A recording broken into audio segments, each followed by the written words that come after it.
E se eu te dissesse que o amor da sua vida nunca existiu? Que cada carta de amor, cada promessa sussurrada, cada momento mágico, foi uma mentira cuidadosamente orquestrada?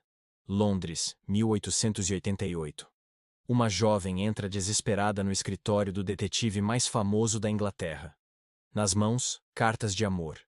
Nos olhos, lágrimas de desespero. Ela procura por seu noivo desaparecido, mas o que Sherlock Holmes está prestes a descobrir vai muito além de um simples desaparecimento. Hoje, você vai conhecer um dos casos mais perturbadores de manipulação psicológica já registrados. Uma história real que inspirou Sherlock Holmes. Prepare-se para um caso de identidade, o mistério do noivo fantasma. Era uma manhã fria de outono, quando Mary Sutherland cruzou a porta do 221B da Baker Street. Sherlock Holmes observava a jovem com aquele olhar penetrante que já havia desvendado centenas de mistérios. Mary tinha cerca de 30 anos. Vestia roupas caras, mas sem elegância, e seus olhos vermelhos denunciavam noites sem dormir. Ela segurava um pacote de cartas como se fossem seu bem mais precioso. Sr. Holmes, ela começou com voz trêmula. Meu noivo desapareceu, simplesmente evaporou. E ninguém acredita em mim. A história de Mary era no mínimo peculiar. Ela conheceu Hosmer Angel, um homem misterioso e encantador, em um baile. Mas havia algo estranho desde o início. Hosmer Angel era tímido, muito tímido. Ele só aparecia quando o padrasto de Mary, o Sr. Windbank, estava viajando a trabalho. Ele nunca a visitava durante o dia. Sempre à noite. Sempre nas sombras. E tem mais. Hosmer tinha uma peculiaridade estranha. Seus olhos eram extremamente sensíveis à luz. Ele usava óculos escuros grossos. Sempre. Mesmo à noite. Por que um homem usaria óculos escuros na escuridão? Holmes pegou as cartas de amor que Mary trouxera. E imediatamente, algo chamou sua atenção. Todas as cartas eram datilografadas. Todas. Até mesmo a assinatura. Quando Holmes questionou sobre isso, Mary respondeu que Hosmer trabalhava como escriturário e preferia datilografar tudo por questão de praticidade. Mas Holmes sabia. No século XIX, máquinas de escrever eram raras e caras.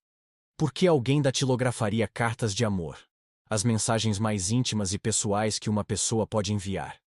Havia algo mais. Hosmer Angel havia feito Mary prometer algo. Estranho. Muito estranho. Na noite antes do casamento, Hosmer fez Mary jurar que, acontecesse o que acontecesse, ela seria fiel a ele. Que mesmo se ele desaparecesse, ela esperaria. Para sempre. Que tipo de homem faz sua noiva jurar fidelidade eterna, na véspera do casamento? E então chegou o dia do casamento. Mary entrou na carruagem rumo à igreja. Hosmer Angel entrou em outra carruagem. E nunca mais foi visto. Enquanto Mary contava sua história, Holmes fazia perguntas que pareciam não ter conexão. Perguntas sobre seu padrasto, perguntas sobre dinheiro. E aí, o detetive descobriu algo perturbador. Mary tinha uma pequena fortuna herdada do pai, um rendimento de 100 libras por ano, uma quantia considerável na época. Mas havia uma condição. Enquanto morasse com a mãe, o dinheiro ia para a mãe. Se casasse, o dinheiro seria dela. E quem controlava o dinheiro da mãe de Mary? O padrasto, Sr. James Windbank. Holmes começou a conectar os pontos. O misterioso Hosmer Angel só aparecia quando Windbank estava viajando.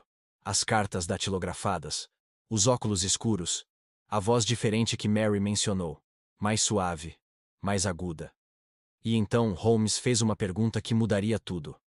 Senhorita Sutherland, seu padrasto também usa máquina de escrever em seu trabalho? A verdade era mais sombria do que qualquer um poderia imaginar. Hosmer Angel nunca existiu.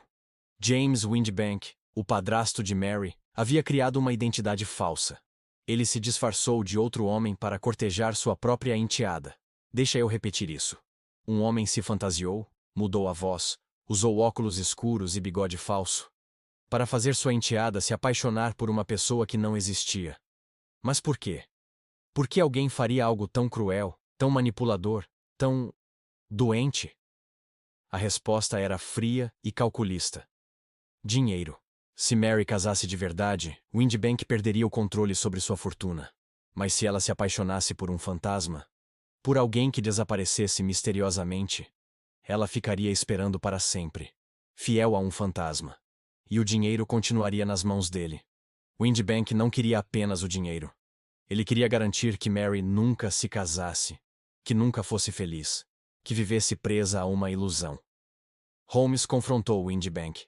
Apresentou as evidências, a mesma máquina de escrever usada nas cartas de Hosmer e nos documentos comerciais de Windibank. A mesma peculiaridade nas letras I e R, a mesma tinta. Mas a resposta de Windibank foi ainda mais perturbadora. Ele não negou. Na verdade, ele sorriu. Um sorriso frio, calculista. Porque ele sabia de algo que Holmes também sabia. Ele não havia cometido nenhum crime. Pelo menos não aos olhos da lei de 1888. Não havia sequestro. Não havia roubo.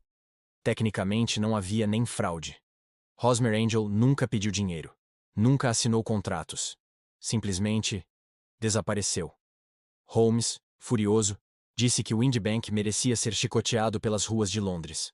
Mas suas mãos estavam atadas. E Mary? Quando Holmes tentou contar a verdade, ela não acreditou. Ela se recusou a acreditar. Porque aceitar a verdade significaria aceitar que o maior amor de sua vida foi uma mentira. Ela saiu do escritório de Holmes ainda agarrada às cartas. Ainda esperando por Hosmer Angel. Ainda presa à ilusão. Dr. Watson perguntou a Holmes se havia algo que pudessem fazer. Holmes respondeu com uma frase que ecoaria por décadas. O amor é uma coisa frágil, Watson. E às vezes, a ilusão é menos dolorosa que a verdade. A história de Mary Sutherland não é apenas um caso de Sherlock Holmes. É um retrato sombrio de manipulação psicológica, abuso emocional e controle. Hoje, com as redes sociais e a internet, casos de catfishing, pessoas criando identidades falsas para manipular outras emocionalmente, são assustadoramente comuns. Mas isso não é um fenômeno moderno. Há mais de 130 anos, Arthur Conan Doyle escreveu sobre como alguém pode destruir outra pessoa, sem nunca levantar a mão.